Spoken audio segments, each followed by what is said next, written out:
It has now become clear in the post-Trump era that the core ideological principle that binds the Republican Party together is its contempt for democracy and its commitment to the deranged lie that the 2020 election was stolen. For more on this, it's time for a closer look. The Republican Party has attempted to rebrand itself in the post-Trump era as some sort of populist, pro-worker party, which is, of course, ludicrous. It's all just a bull rebranding exercise. It's the only thing Trump ever cared about, branding. For example, he repeatedly claimed throughout his presidency that he was taking on the drug companies to lower prices for Americans, including in his farewell address just before leaving office. Last month, I took on Big Pharma.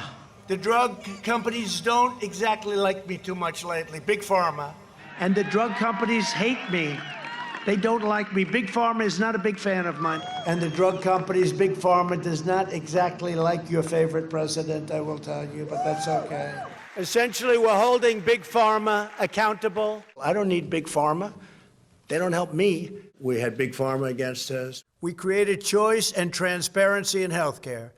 Stood up to Big Pharma in so many ways. They do not like me too much. He's big. They call it Big Pharma. Sometimes I think he says they call it because he wants to get credit for teaching you a thing you already know. Other times I think he says it because he doesn't want you thinking he came up with that name. They call it Big Pharma, but I call it, wait for this, phony pharma. With fishy Pfizer, mad Moderna, and of course, worst of all, Jerkson and Jerkson. Of course, that promise turned out to be empty. All he did was sign a few meaningless executive orders and promise legislation that never came. In fact, after he himself got COVID during the campaign, he announced that he would make the experimental drug cocktail he received in the hospital free for all Americans, a promise that suspiciously disappeared after he made it. I have emergency use authorization all set, and we got to get it signed now. I want to get for you what I got, and I'm going to make it free. You're not going to pay for it. I want everybody to be given the same treatment as your president, because I feel great.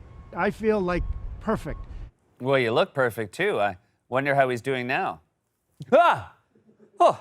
He looks like he drowned in the water hazard on the 18th hole. When Ted Cruz flew down to Mar-a-Lago, did he meet with Trump or the ghost of Trump? Also, anytime a con artist like Trump promises to give you something for free, you should be skeptical. I'm sure at the end of that lunch, Trump stuck Cruz with the check. $600? All I had was a coffee, and he put his fingers in it twice. The point is, Trump pretended he was a warrior against Big Pharma, but of course it was all a lie. Meanwhile, yesterday, the Biden administration actually did take on the pharmaceutical industry with a historic and shocking move that surprised almost everyone and will do immense good.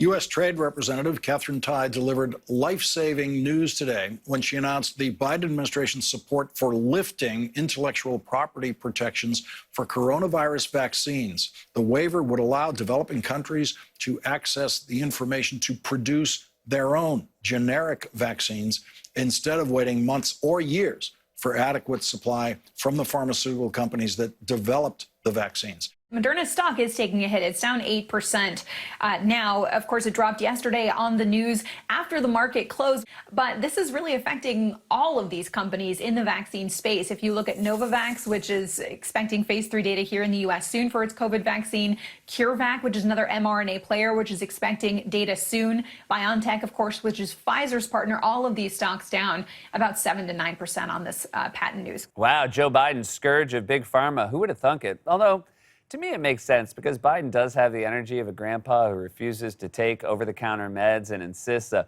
swim in the lake will cure his back pain.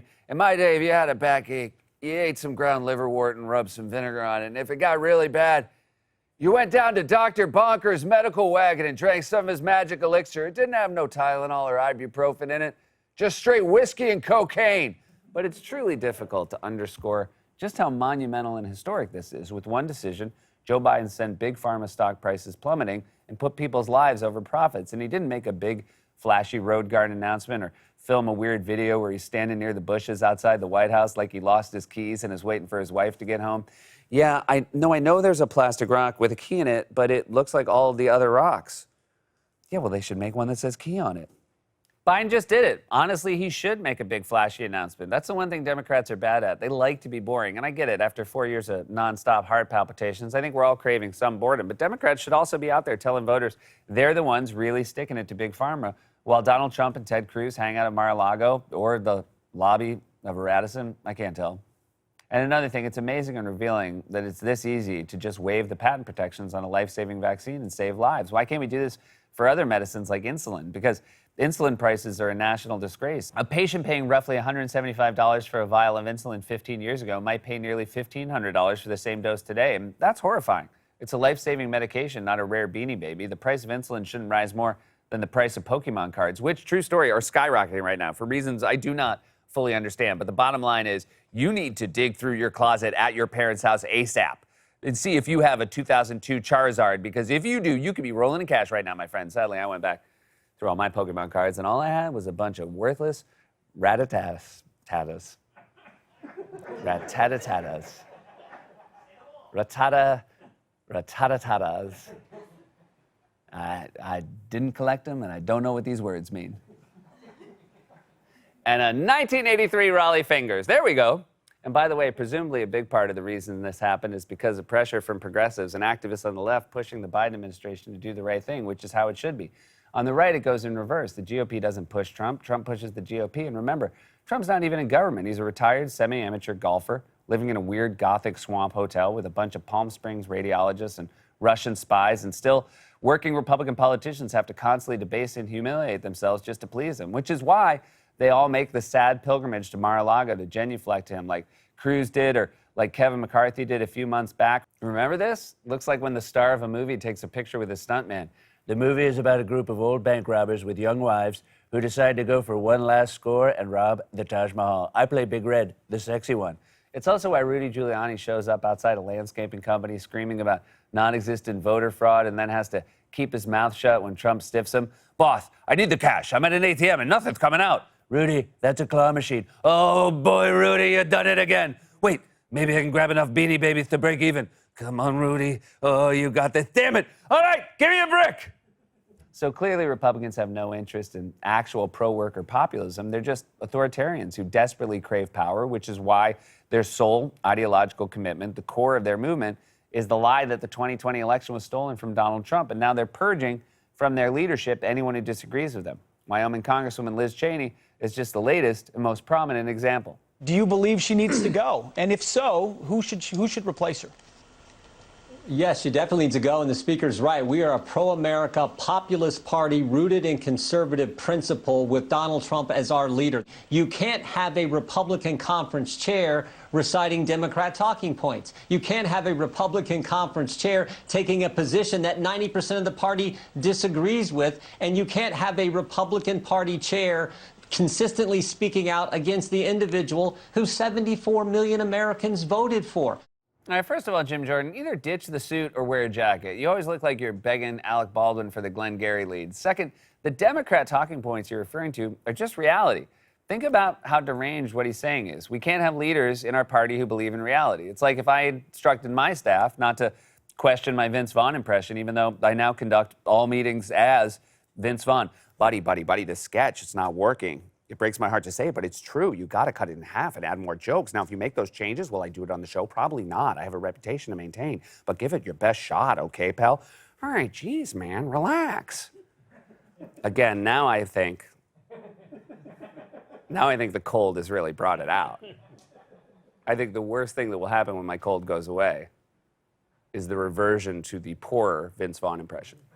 And again, I don't want to side with Liz Cheney. She's a pro-war torture apologist who supported Trump in 2016 and helped make the modern GOP what it is today. I mean, I feel like B.J. Honeycutt speaking up in support of Charles Winchester. But she's not being punished for any of that. She's being punished for simply stating reality. The GOP's fealty to a corrupt and deeply unpopular ex-president who never won the popular vote, never cracked 50% job approval, and who fomented a violent insurrection to overturn the election shows you just how deep their contempt for democracy is. Rather than actually appeal to a majority of voters, they'd rather just rig the game so they always win. That's what they're doing right now with all these voter suppression laws. They're just trying to codify Trump's big election lie and make it canon. That's what happened this morning in Florida, when Governor Ron DeSantis signed a law making it harder to vote by mail or drop box. And in a bizarre and deeply unnerving move, The bill signing was exclusively aired on Fox News, with other media outlets barred from entering the room.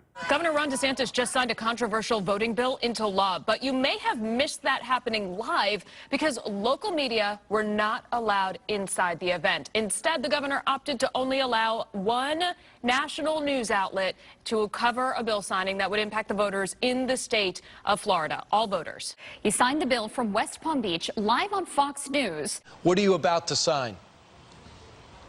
So right now I have what we think is the strongest election integrity measures in the country. I'm actually going to sign it right here. It's going to take effect. So There you go. bill is signed. Well, I'm sure it's bipartisan if they're signing it exclusively on Fox News. It's like your spouse saying they have something to tell you and they want to do it live on Maury.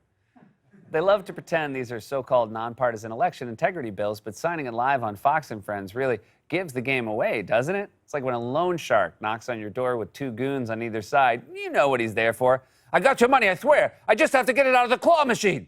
It's truly shocking to see the actual business of government turned into a right-wing cable news exclusive and on Fox and Friends, no less. The dumbest of Fox shows, which is saying a lot. It's like live streaming emergency heart surgery on E-Bombs World right next to videos called Top 10 Skateboard Fails and Dude Poops His Pants in a Del Taco.